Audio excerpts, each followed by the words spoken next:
Table of content लिखा है। जैसे ही आपने रिसर्च रिपोर्ट राइटिंग करनी है, मैं आपको बता दूं कि रिपोर्ट राइटिंग क्या होती है। जब आप रिसर्च कर लेते हो, चाहे आपने पेज पे किया है, कहीं भी डाटा आपने कलेक्ट किया है, अलग पेज पे लिखा हुआ है, उसको आप उस रिसर्च की आप रिपोर्ट राइटिंग करते हैं, यानी उसकी एक रिपोर्ट लिखते हैं। जो हम थीसिस बनाते हैं ना, यूनिवर्सिटी में रिसर्च करते हैं, ये रिपोर्ट राइटिंग होती है। जो हम सबमिशन करवाते हैं लाइब्रेरी में, अपने पास रखते हैं या डिपार्टमेंट जमा करवाते हैं, तो वो रिपोर्ट राइटिंग होती है। ये रिपोर्ट राइटिंग का एक पूरा का पूरा लेआउट है उसका।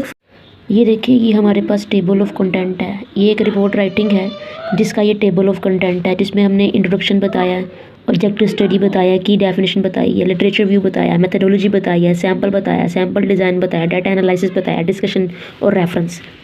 5 चैप्टर दे दिए मैंने। टेबल ऑफ कंटेंट मैंने ऐसे बनाया है कि पहले चैप्टर के अंदर इंट्रोडक्शन रखा है, ऑब्जेक्टिव ऑफ द स्टडी रखा है, की डेफिनेशन रखा है। चैप्टर 2 में से लिटरेचर व्यू रखा है। चैप्टर 3 मेथडोलॉजी है, सैम्पल है और स्टडी डिज़ाइन है। और चैप्टर 4 में डाटा एनालिसिस है। और चैप्टर 5 में डिस्कशन एंड रेफरेंस है। ये देखें, यहाँ पे मैंने कंटेंट पे ये सब लिखा है। और पेज मैंने क्या लिखा है कि जो पहला 2 से 6 तक का जो पेज है उसमें इंट्रोडक्शन है, और जो ऑब्जेक्टिव स्टडी है वो पेज 5 पे है, की डेफिनेशन पेज 6 पे है, लिटरेचर व्यू जो है वो स्टार्ट होता है पेज 7 से पेज 15 तक, और चैप्टर 3 स्टार्ट होता है, तो जो मेथडोलॉजी है वो स्टार्ट होती है 16 से 18 पेज तक। और ये पूरा का पूरा सैम्पल और डिज़ाइन इसके अंदर ही आ जाता है, यानी 17 पेज पे ये दोनों। और चैप्टर 4 मैंने बताया कि वो 19 पेज से 45 पेज तक होता है। और चैप्टर 5 में मैंने बताया डिस्कशन जो है वो 46 और 47 पेज पे है। तो ये सारा ऐसे टेबल ऑफ कंटेंट लिखा है। जैसे ही आपने रिसर्च रिपोर्ट राइटिंग करनी है, मैं आपको बता दूं कि रिपोर्ट राइटिंग क्या होती है। जब आप रिसर्च कर लेते हो, चाहे आप फॉर्मेट है, लेकिन टेबल ऑफ कंटेंट लिखने से पहले आपने लिखना है एब्स्ट्रैक्ट। इससे पहले आपने लिखना है एब्स्ट्रैक्ट।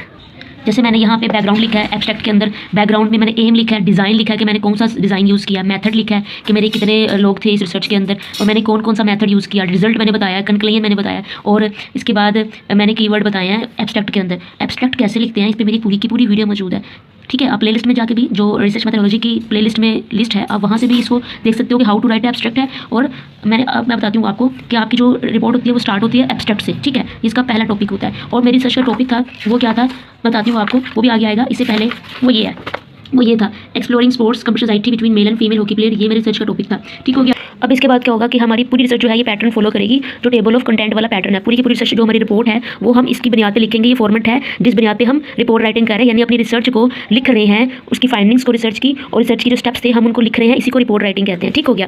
तो मैंने आपको पहले भी बताया कि ये स्टार्ट होती है एब्स्ट्रैक्ट से, ठीक हो गया। एब्स्ट्रैक्ट पहले आएगा, फिर टेबल ऑफ कंटेंट आएगा, उसके बाद हमारे पहले चैप्टर के अंदर 3 चीज़ें हैं, introduction, objective of the study and की डेफिनेशन। अब चैप्टर 1 हम स्टार्ट करते हैं। ये है हमारा पहला चैप्टर, आपको नजर आ रहा है ना। यहाँ हमने इंट्रोडक्शन जो है वो मैंने सारा का सारा लिखा है।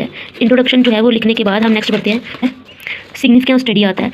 सिग्निफिकेंस स्टडी हो या ऑब्जेक्टिव ऑफ द स्टडी हो, एक ही चीज़ होती है। इंपॉर्टेंस ऑफ स्टडी हम लिखते हैं कि हम स्टडी क्यों करें, इसकी इंपॉर्टेंस क्या है स्टडी की, ठीक हो गया।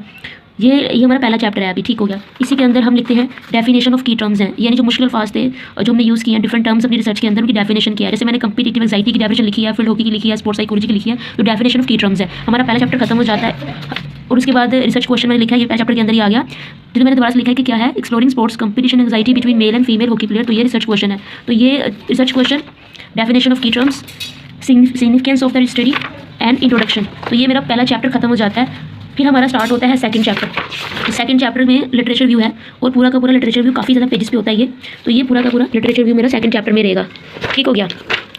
उसके बाद थर्ड चैप्टर स्टार्ट होता है, जिसको हम कहते हैं मेथडोलॉजी। मेथडोलॉजी में मैंने बताया कि नेचर ऑफ स्टडी क्या है, पॉपुलेशन क्या है, सैम्पल क्या है, और प्रोसीजर क्या है। मैंने कौन सा प्रोसीजर यूज़ किया डाटा कलेक्ट करने के लिए, तो ये बातें मैंने बताई मेथडोलॉजी के अंदर चैप्टर नंबर 3 में। मैंने पहले भी शेयर किया पीछे फॉर्मेट आपके साथ कि कैसे हम फॉर्मेट बनाते हैं।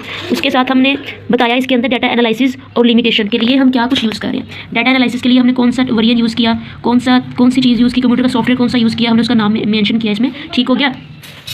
देखें चैप्टर से, ये हमारा चैप्टर 3 था ना मेथडोलॉजी, तो हमने क्या किया, जैसे ही इसके अंदर जो कुछ भी आ रहा है उसको 3.1, 3.2, 3.3, 3.4, 3.5 और 3.6, यानी 6 बातें हमने बताई हैं। तो 3 तो चैप्टर का नाम हो गया, और 3.1 क्या हुआ, चैप्टर के अंदर जो कुछ आ रहा है उसकी जो पार्ट्स हैं उसको हमने 3.1, 3.2 इस तरह बयान किया। आप इस चीज़ को समझ सकते हैं कि चैप्टर 3 था, लेकिन उसके साथ जो ब्रांचेस थी, यानी नेचर ऑफ स्टडी तो 3.1, 3.2 में पॉपुलेशन, तो इस तरह ये चैप्टर 3 के पार्ट्स थे, तो हम ऐसे लिखेंगे। उसके बाद चैप्टर 4 में डाटा एनालिसिस आता है। डाटा एनालिसिस हम करेंगे सारा का सारा, और चैप्टर 5 में हम क्या करेंगे मैं आपको बताती हूँ। चैप्टर 5 में डिस्कशन करेंगे, पूरी डिस्कशन करेंगे क्या यार रिसर्च की, उसका क्या बेनिफिट हुआ, उसका रिजल्ट क्या निकला, उससे हमें क्या फ़ायदा हुआ, क्या नहीं हुआ, क्या फ़ायदा होगा फ्यूचर में। हम पूरा डिस्कशन करेंगे इस पूरी रिसर्च के ऊपर। ये हमारा चैप्टर 5 डिस्कशन पे है, ठीक हो गया। और उसके बाद हम रेफरेंस बयान करेंगे, रेफरेंसेस हमने कहाँ कहाँ से मटेरियल गैदर किया, लिटरेचर रिव्यू करते हुए कहाँ कहाँ से मालूमात इकट्ठी की, इन तमाम को हम रेफरेंस देंगे रिसर्च के लास्ट में। और अगर आपको बेहतर लगे तो आप तो इस रेफरेंस के बाद भी ये काम कीजिए कि जितने भी क्वेश्चन आपने आपके जितने क्वेश्चन यूज़ होते हैं रिसर्च के अंदर, आप उनका इंडेक्स भी, जैसे ये मैंने एक इंडेक्स बनाया है जिसको अपेंडिक्स यहाँ लिखा हुआ है तो ये मैंने सारा बताया कि मेरे क्वेश्चन जो थे वो ये थे, तो मैंने वो भी लास्ट में लिख दिए कि रिसर्च के क्वेश्चन क्या थे, ठीक हो गया। तो ये मैंने आपके साथ शेयर किया कि रिपोर्ट राइटिंग कैसे करते हैं। टेबल ऑफ कंटेंट के मुताबिक पूरी की पूरी रिपोर्ट राइटिंग मैंने की, मैंने आपको सारा बताया, सारा दिखाया। तो ऐसे हम करते हैं रिपोर्ट राइटिंग। रिपोर्ट राइटिंग क्या होती है रिसर्च के अंदर? रिपोर्ट ऑफ रिसर्च क्या होती है कि जो हम रिसर्च करते हैं, चाहे मोबाइल में की है, रजिस्टर पर लिखी है, कहीं भी लिखी है, हम उसको तरतीब देते हैं। हम अपनी फाइंडिंग्स को, जो हम रिसर्च हमने की है उसकी फाइंडिंग्स को और उसकी स्टेजेस को हम लिखते हैं तरतीब की सूरत में, हम रिपोर्ट राइटिंग करते हैं, ठीक हो गया। ये थी मेरी आज video. I hope you like this video.